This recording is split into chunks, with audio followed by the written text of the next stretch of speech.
Welcome, everybody, to this August 2nd, 2022 meeting of the Raymore Planning and Zoning Commission. Would everybody please stand for the Pledge of Allegiance? Pledge allegiance to the flag of the United States of America and to the republic for which it stands, one nation, under God, indivisible, with liberty and justice for all. Okay, I'll start roll call. I'll give you a second to sit down there. Okay, Commissioner Bowie, Present. Commissioner Engert, Present. Commissioner Faulkner, Present. Vice Chair Pfizer is here, Commissioner Manser, Present. Commissioner Peterman, Present. Commissioner Urquilla, Present. Mayor Turnbow, Present. and Chairman Wiggins is absent today. Right, we will move on to, we have no personal appearances today, so we'll move on to the consent agenda. I'm talking to my mic. We will move on to the consent agenda, which is approval of minutes from the July 19th, 2022 meeting. Would anybody care to make a motion? Madam Chair, Yes. I move we accept consent agenda. I'll second. Who was the second? Okay. All right, that was a motion to accept by Commissioner Faulkner, seconded by Commissioner Manser. Everyone in agreement, or raise your hand to vote? Okay, that's unanimous. Okay, we will move on to, we have no unfinished business, so we'll move on to new business, case 22019 Oak Ridge Farms 4th Plat Site Plan. Would the applicant like to come forward and present their case? Good evening, Matt Slish, Engineering Solutions, 50 Southeast 30th Street, Lee Summit, Missouri. We're here this evening as a kind of a follow-up of the Oak Ridge Farms 4th Plat. We came in a couple months back with a rezoning for this property. So this is kind of the final plans and the final plat for that project that sits south of Pine and the east side. I'm going to pull it down a little bit, Dylan. And the east side of Madison, sitting right there behind that Sonic. So I think out there you've kind of seen we've started clearing some trees and kind of getting some of the site grading kind of set up out Sorry, there. is this supposed to be projected to our computers? I get to see it, but you visually just have to think of what I'm saying. And pretty good at that, but Okay, it just was. Got her now? Yeah. Yep. So it's south of Pine, east of Madison. So it's that area out there that we've started kind of clearing some trees and kind of getting ready. So Oak Ridge Farms existing sides of it has been going on to the east side of it, where construction is still underway of some of the existing units. This project will consist of 110 total units, similar to the concept plan that we provided originally. It's a mix of 4 and 6 plex units. Go ahead and go down a little bit. And they're very similar in style and character to the ones previously are being constructed now. 2-car garages on the exterior, single-car garages on the interiors, mixture of bedrooms and uses for the 2-story facilities. Similar architectural style, similar elements as that are existing in the existing Oak Ridge Farms. It's maintenance provided for everything through the facility, and it'll be one common ownership. Also running this evening with the site plan is the final plat, where we're going to final plat one large lot for the multifamily housing or the residential area, and then we'll create, at this time, 2 commercial units out onto Madison Street. Potentially the north lot gets subdivided again depending on the user, but we've created 2 lots right now for one that we hope we understand is going to happen on the south side, and we're looking for more users on the north side. So if you know of anybody, we're always open. And then that'll conclude our presentation, so please consider this kind of a presentation for both, and we're here for any questions you might have. Thank you. All right, can we get the, can we get the staff report, please? Sure. Thank you, Mr. Slish. Good presentation. Good evening, Chairman and members of the board. So tonight you have in front of you a request for site plan approval, Oak Ridge Farms 4th Plat. Property is currently zoned R3A, and if you remember back, April 25th, this was actually second read and approved by City Council. The overall tract size is 9.21 acres with a density of 11.94 with those 110 units that are being proposed tonight. The growth management plan shows this to be appropriate for commercial development, as well as the major street plan classifying North Madison Street as a major arterial and Pine Street as a minor collector. A couple things just wanted to highlight. There are some special use conditions with this type of development, and just wanted to note that all of those conditions have been met through this proposed use and proposed development. The parking in this is a little different. If you remember back to Ascend and in the last couple of projects that we've had, that's more of an apartment community, and this is treated more like a residential community because it has more driveways and attached garages as opposed to on-street parking. And so the parking requirement still requires that 1.5 spaces per dwelling unit, but it's a little different because they provide those types of amenities as opposed to on-street parking. So it does meet that requirement, but just a little different. Wanted to be able to differentiate that for you. The landscaping requirement, as it requires 30%, the site is at 42%. And the things I wanted to point out was Pine Street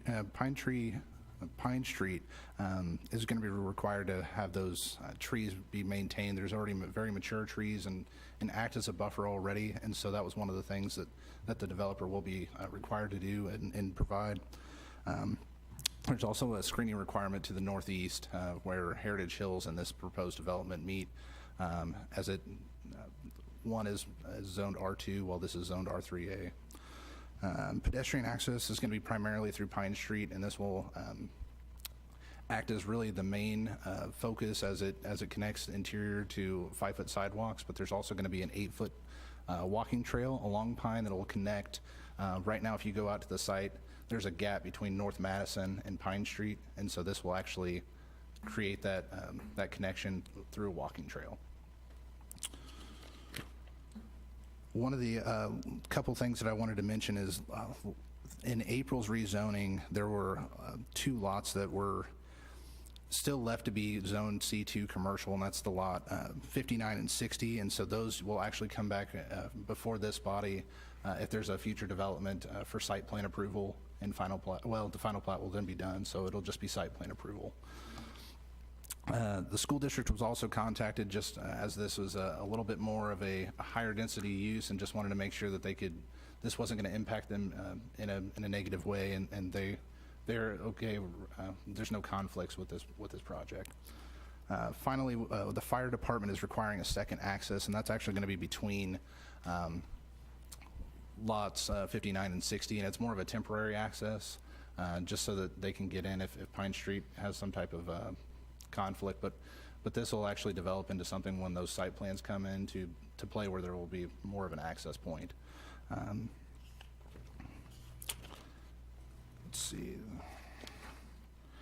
City staff recommends the Planning Commission accept staff proposed findings of fact and approve case number 22019 Oak Ridge Farms 4th plat. And this will be subject to conditions 1 through 11. And this concludes staff report. Okay, thank you. Do any commissioner members have any questions or comments? Access, sorry.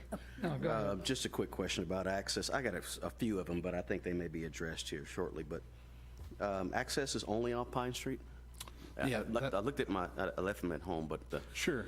Yeah, so the access is primarily through Pine Street, and then it actually creates a loop that leads you back to Pine Street for an ingress egress. okay. So nothing off of. Nothing off of Madison. Okay. Nope, just for a fire access if ever an emergency were to arise. Okay, go ahead. Did you have a comment? Okay.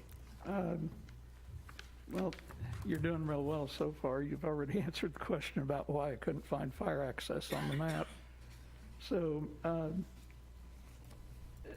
to me, I see a disparity between the staff report, I guess, on page 11, and this is talking about type A screen. So, page 11, section 4, second paragraph, in the staff report says no screening is required along the west or south property line. And it goes on. However, in the MOU, page 6, and I think this was more appropriate in site plan, but the MOU, page 6, additional requirements number 3 says a type A screen shall be required to be maintained along the western property line. So, I don't know, to me, that's a contradiction, but So the reasoning for the provision in the MOU for the screen was the maintaining the screen that exists for the Sonic property that's already developed. What would happen upon the development of the 2 commercial lots, the development of those lots would be required to add the screening up against this development.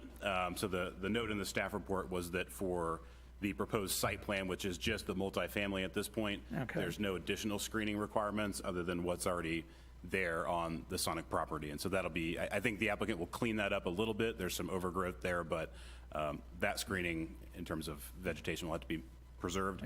But it'll be the responsibility of the commercial development when those come forward to add the screening in between the 2 adjoining Okay. zoning districts. thanks. So, for the MOU, the title of it says for Oak Ridge Farms, fourth final plat, lots 58 through 60. So, should I assume that the MOU actually is intended to cover 59 and 60 at whatever future time they develop? Will it cover them as well as the residential?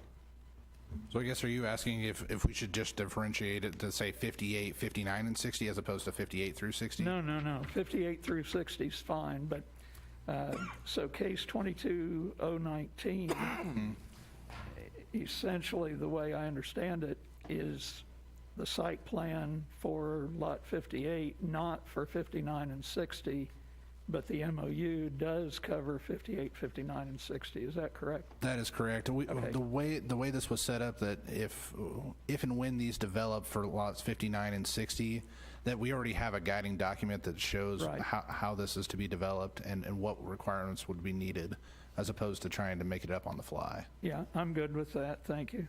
Okay, staff report on page 12, number 11, is talking about trash collection.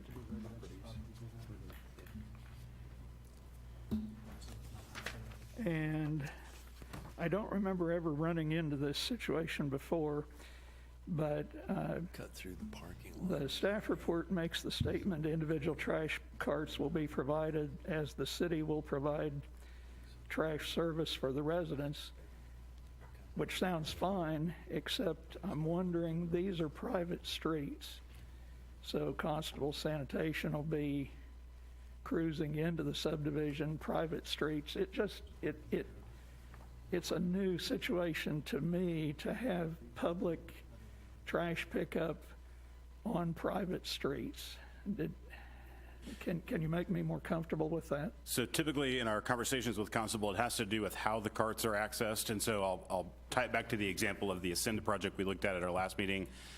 There were no individual driveways or garages or anything as part of that, so there's no Right. decent place to store the carts or for the carts to be set out. So in that case, the city's trash service does not provide access to that or service to that. In this case, since there are individual driveways and individual garages where the carts can be stored, they are able to serve it.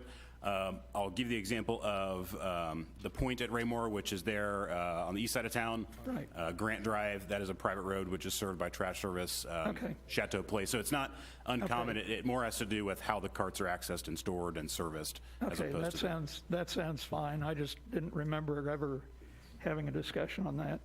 Okay, on the private roads within this subdivision, Paw Paw Road goes east-west at the south end and basically looks like it dead ends at both ends currently. Now, I don't have a big problem with the west end because that's the fire access road. And I assume, at such time as lots 59 and 60 develop, that would be a connection. But at the east end, there's other residences over east of that. Looks like that road will never go through, but it doesn't have a turnaround. It's a dead end. If the people don't mind having somebody turn around in their driveway, and that's a fairly short stub, but that's a concern to me.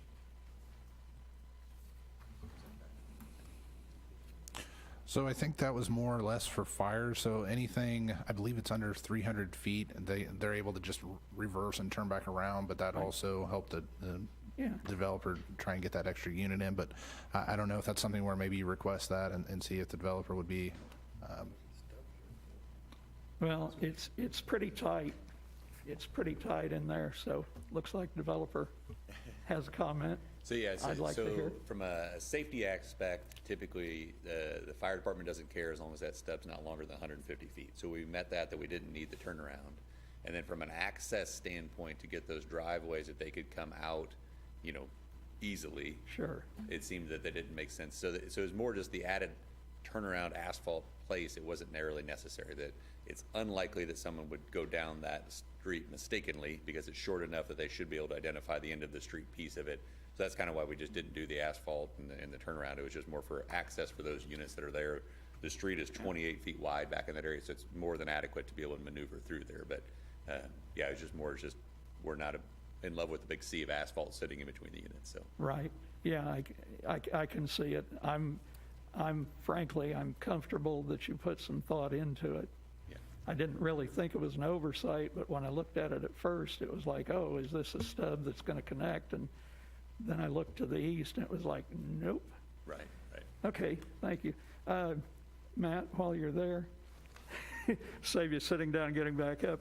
My last comment, I apologize because it is awfully nitpicky, but the vicinity maps that are on, the final plat, for instance, the little vicinity maps, that northwest corner is angled wrong compared to everything else.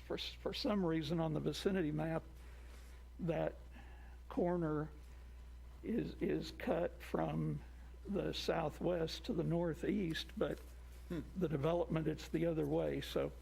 I'll take a look at that and figure it out. I'm not sure what, we must have done some hatching. Well, somewhere. I'm not assuming sure the what we- computer helped you out. Well, it's the operator originally, but we'll figure out what happened. I'm sure there's something in there. We did something in it. Well, I appreciate it. Sure. That's my questions. Thank you. Okay, any other questions? Mr. Kia? I know you mentioned that there was adequate parking with the garages.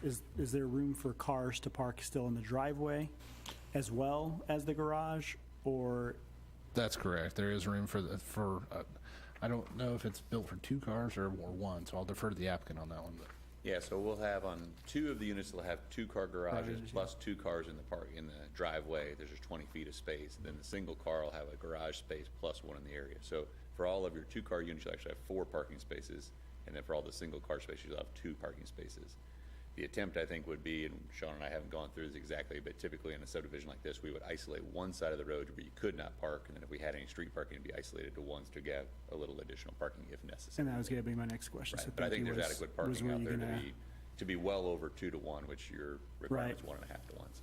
I was just thinking people on the street, could they still park in the driveway? So, yeah. Right, but Okay. typically in a unit like this, we'll identify one side of the street as a not, As a park. do not park, and so that way Right. you can't park on both sides and only Yep. one car can get in between them. Okay.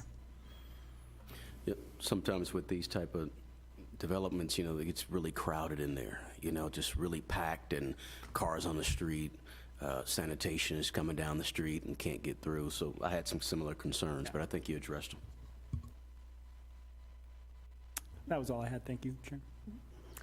Any other questions, comments? If not, would anybody care to make a motion? Madam Chair,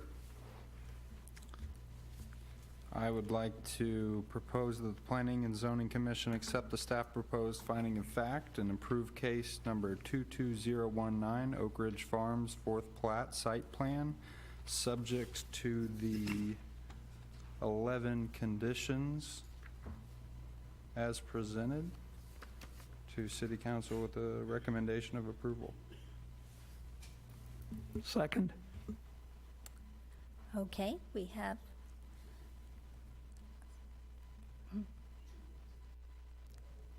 Oh, did you say to council? Oh, shoot, it's not to council, sorry. I'll pull my second. Restate. All right, I will restate the motion. I would like to propose that the Planning and Zoning Commission accept the staff proposed findings of fact and approve case number 22019 Oak Ridge Farms 4th Plat Site Plan, subject to the 11 conditions outlined. Second. Okay, a motion has been made by Commissioner Mansur and seconded by Commissioner Faulkner to accept the staff proposed findings of fact and approve case number 22019 Oak Ridge Farms 4th Plat Site Plan, subject to the following 11 conditions. All those in favor, raise your hand, please. Okay, I see everyone has their hands, so that's unanimous. Okay, thank you. We will now move on to Plat. case. Make sure I look on here on my little page. Which is case number 22020, Oak Ridge Farms 4th Plat, final plat. Would the applicant like to come forward?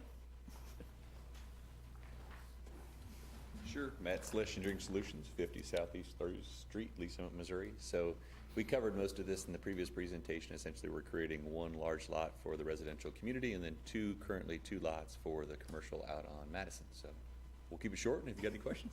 Okay, thank you. All right, staff? Thank you. So essentially tonight, just dovetailed right off of the site plan that we had. So a final plat request for approval, Oak Ridge Farms 4th Plat. And so really the things to just kind of highlight is this now includes those two commercial lots of 59 and 60.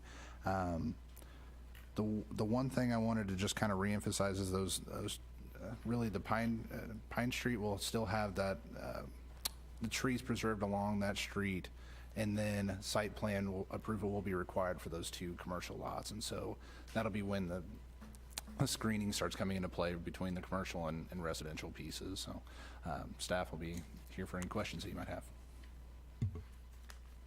Okay, do any commissioners have any comments or questions?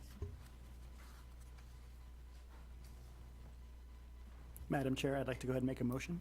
All right, I'd like to move that the commission accept the staff proposed findings of fact and forward case number 22020 Oak Ridge Farms 4th Plat to the City Council with a recommendation for approval.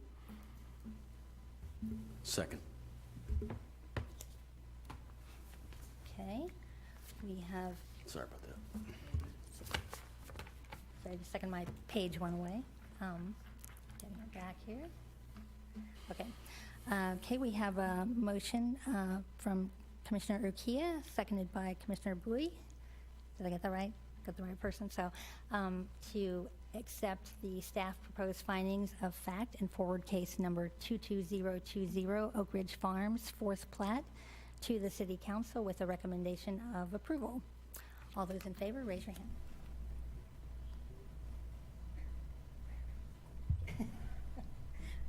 Okay, thank you.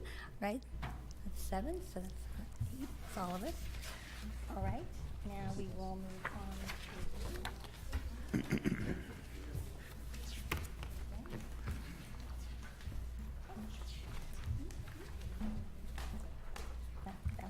on to the City Council report.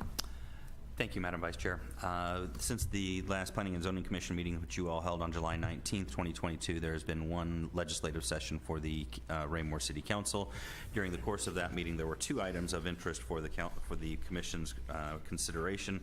The first was the second and final reading with regard to the Raymore Commerce Center South PUD and preliminary plat. This was originally heard back on 5/17/22 and approved unanimously by the Planning and Zoning Commission after a couple of meetings with the City Council, wherein they had tabled it and requested additional evaluation and discussions with the developer. It was approved by originally a vote of 7-0 on July 11th, 2022, and then second approved unanimously on the July 25th, 2022 council meeting. This would have altered portion 262.09 acres located south of 195th Street, east of I-49, from BP Business Park District to the Planned Unit Development District, allowing for the light industrial development by Grant Harrison and his group, Van Trust. The other item that was on the agenda for consideration was a first reading and approval of the Ascend at Raymore final plat. Again, Planning and Zoning Commission had the opportunity to review that on July 19th, and then it was approved by a vote of 9-0 at that location, or at that time, and then approved by the City Council for the second reading on the, I'm sorry, for the first, my apologies, second reading on the July 25th night. So that would conclude my report. Okay, thank you. Next, we have the staff report. Just a couple of items, and David and I may share a little bit of this as he has something as well to share. So August 16th, we have no items for the agenda, and so that will be canceled. Then the next meeting will be September 6th, and that will conclude with a CIP update and really just where we're headed for the next year and looking into the future, as well as a final plat for the Prairie at Carroll Farms. Thank you, Dylan. I wanted to remind the commission, being that it's only the second day of the month, I will have a copy of the department report for last month to you all by the end of this week, I hope. Typically that would be in the packet, but I'm a little bit slow this week. A lot of stuff going on here this past month. So keep an eye on your emails for that, again, for the month of July. The second item I wanted to pose, at least for discussion and some thought into the future. Last evening, the council had a discussion on meeting times for city council meetings and work sessions. The thought that perhaps now's the time to shift our meetings from 7 o'clock to 6 o'clock for city council meetings. In some research that staff did, we're one of the only cities that meet this late into the evening. Which typically isn't an issue for planning and zoning because our meetings go pretty quickly. But I wanted to at least pose the question for thought so that we have the opportunity to sync up all of our meetings across all boards and commissions if we do end up going in that direction. I just wanted to get some of the feedback from the commission, whether that would be of any concern to any of you or if it's something that we should consider into the future. I know there's a couple meetings. The 6th is one of them that we've already advertised a public hearing for, and so we can't change it immediately, so there's still time for thought and discussion, but just wanted to open that for discussion with you all. What was the, if I may, what started the conversation for city council? A lot of it has to do just with the time that staff is in the building, and again with council, with some of their agendas, they do go pretty late into the evening. We always use the comment that votes after 9:30 or 10 are just kind of interesting. Just with as long as some folks' days have been with their day jobs. And so that was the impetus for the discussion to start that. I do believe on this coming Monday on the 8th, they're going to bring that forward for further discussion and potentially a vote. So there's really been no decision made at this point. It was just the topic was brought up last night at the work session. But So how do we handle that? We have discussion? Yeah, that's what I was wondering too. Is this something that we can all like agree on or disagree on or have an input? yeah, absolutely. I wouldn't want to make any decisions that would prevent any of the commissioners from making it to a meeting at 6 o'clock. I know many of you have day jobs as well. Like I said, just wanted to get any of the concerns kind of up in the air so that we have something to think about moving forward. So what is the precedence legally? I mean, how do we handle this? At this particular time, I believe staff is simply looking for input from the commission members as to whether or not it would be a workable option to move from the 7 o'clock to the 6 o'clock time frame. No decision-making can occur this evening. It would have to come back before the Planning and Zoning Commission as an alteration of their rules for purposes of when they meet. You all have adopted rules and procedures. The time frame for when you all meet is outlined in those rules and procedures. My suggestion is staff is probably looking to make sure and have this be equalized amongst all of the boards and commissions as well as the city council. So I think they would be taking your input this evening, considering that in light of whatever the council decides to do next week. Okay. I'm okay with it. I mean, I don't know about everybody else, but I would be okay with 6 o'clock. Tell me the time, I'll be here. I guess I'm thinking back quite a few years now to the time when we had one Planning and Zoning Commission meeting scheduled per month, and those did occasionally run quite long, and we went to 2 meetings. I think that has worked out very well. I don't know that it was really tied in with city council meeting twice a month, but it enabled us to have shorter meetings and also to serve applicants better. So from that standpoint, I can make 6 o'clock work, but I'm, you know, and particularly if it works better for city staff, since you don't have that hour of dead time. Other than that, I'm a pretty firm believer, ain't broke, don't fix it. So I'm fine with it the way it is, but I can make it work the other way. My question would be for applicants who are coming from, call it downtown or whatever. If we try to do a 6 o'clock meeting and there's a, you know, once we get our 49 widened, I don't think it'll be as big an issue. But right now, if there's an accident or a wreck, that can delay people quite a bit. And I don't know what impact that would have if we just move the order or how we would address that. That would be my biggest concern, moving the meetings up to 6 o'clock. I could be flexible. I mean, either way, just might need a reminder a few times that we're coming in at 6 instead of 7. But I'm good with whatever everybody else likes. If I can ask one more question. So it's fairly rare. I think it's Board of Zoning Adjustment occasionally meets at 6, same chambers, and before our meeting, what would that, if we moved back to 6, how would that impact them? David and I were just actually talking about this earlier today and how that would look. Those board meetings generally don't last but more than maybe 20 minutes, and so it was going to be posed to them to see about switching to 7 as well, because it is pretty rare. I would say 4 to 6 times a year is probably around about how much they meet, and so trying to just see the flexibility in that as it is kind of an as-needed basis as opposed to scheduled. But I also wanted to answer Commissioner Kia's question because a lot of times these pre-application meetings, it's been months in the making, and so we kind of lay out the expectations right then and there, and so they put that on their schedule, and so I totally get with traffic and stuff, but they're told what time the meeting is and what day they need to be here, and I can't say that I've had anybody that has complained. I can add anecdotally because it's happened a few times, but Mr. Eppert and I are here between 5 and 7 just in our offices catching up on things, and it's not uncommon to see an applicant show up in their car and just hang out in the parking lot for 45 minutes to an hour, just because they probably leave the office early anyway. But your point is well taken. Yeah, I kind of see that too. I mean, this is pretty important for them, and therefore, whether it's 4 in the afternoon or 8 at night, they'll probably be here. So, but again, well taken. Good point. So there have been other board to 6 p.m. Again, kind of as an accommodation to staff, because many of them don't have the opportunity to go home between 5 p.m. and 7 p.m. They kind of hang out here, and I think it'd be beneficial for all of us. We as volunteers and public servants, that's we do this at our leisure, so to speak, and for the help of the community. So I don't see it being a burden, from that perspective. So I know that the Arts Commission has kind of taken a lead from the City Council. We'll know more about it next Monday when a resolution is potentially proposed before the council for consideration.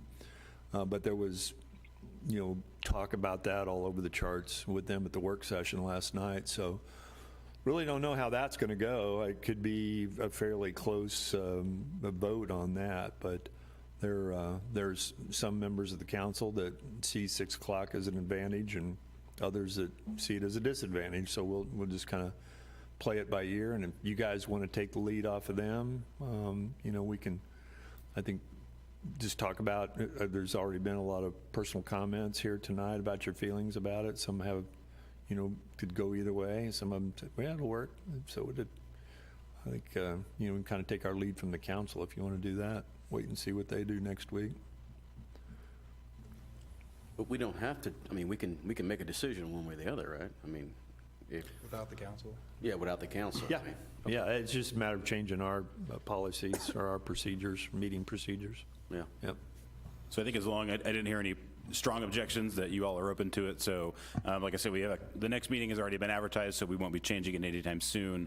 But it may help if Dylan and I take a look at the rules and procedures and maybe present you all with a draft revision, and we just bring it up at a later date when there's no pending meetings that have already been advertised. So just wanted to make sure there was no strong objections that wouldn't interfere with your all's personal schedules, so appreciate that.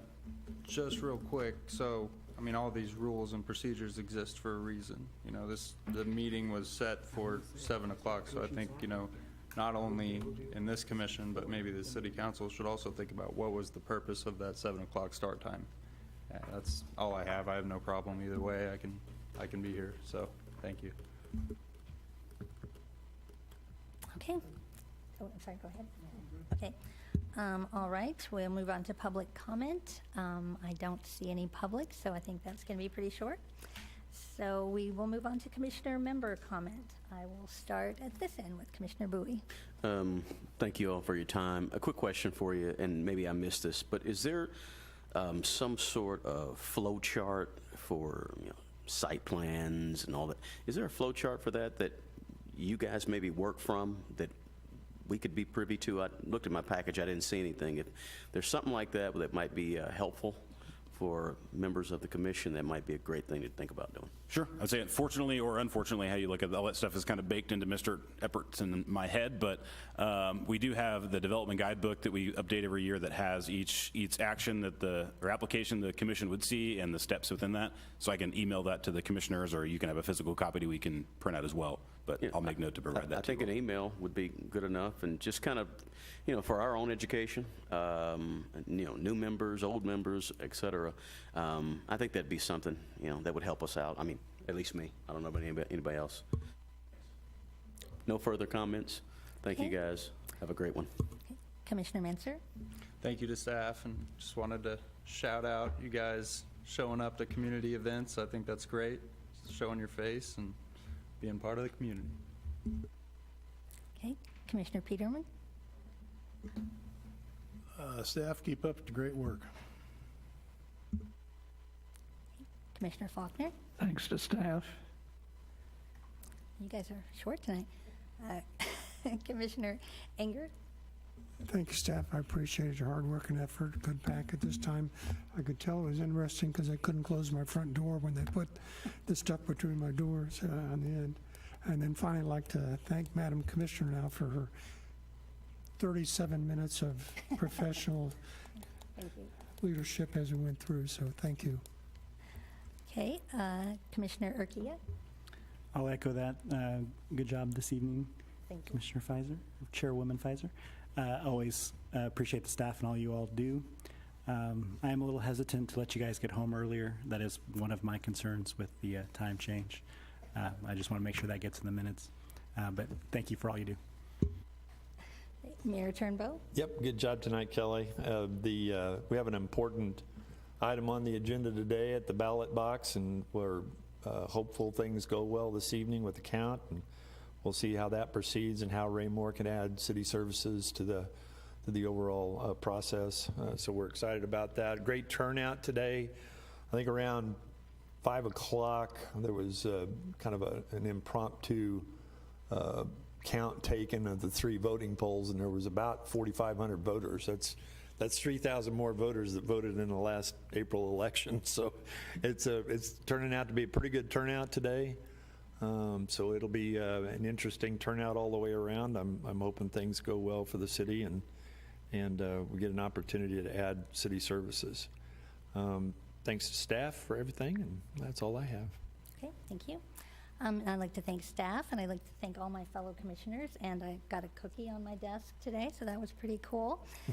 I also hope everybody had a chance to go vote today. And last week we had another community meeting where we talked about plans for the future. I saw several fellow commissioners there. I thought it was pretty informative. I always come away from those kind of excited and, you know, full of ideas and things. So I think those are great. And I I did want to mention that one of our commissioners is a TV star, and I haven't gotten to mention this for a while because we just haven't been here, but Commissioner Bowie was on TV recently. I'm watching my addiction to HGTV, and I see him on House Hunters. And I just thought I'd share that. It was rather surprising. Last December, I don't know if this is part of the record or not, but last December, my son and his wife were looking for a home. And it just so happened their realtor had been inquiring to House Hunters for years. And so she said, I have this nice couple, and they latched on, and they ended up choosing them to do an episode of House Hunters. We taped it last November, December. 3 or 4 scenes were at our house here in Eagle Glen. Of course, we had to get HOA approval, and then they ended up buying a house in Olathe. But She was the one that was helping on going to Kansas, right? yes, See that show. that's it. That was me. The beginning of the show, I had a couple of acts. Me and my wife were in there, so it's pretty interesting. Yes, it was that episode. So I forgot. Yeah, I never mention that, but. Well, I've been meaning to bring it up, and I've forgotten, but yeah, I have an addiction to that show, so it's like, wow, I know someone there. So anyway, that's really all I have. If anybody would like to make a motion to adjourn, So moved? Second. okay. Motion to adjourn by Commissioner Urquia, seconded by Commissioner Manser. Everybody in favor? All right, meeting adjourned. I remember he was, that's your son, he's very humorous. He's got a great sense of humor. He's got a great sense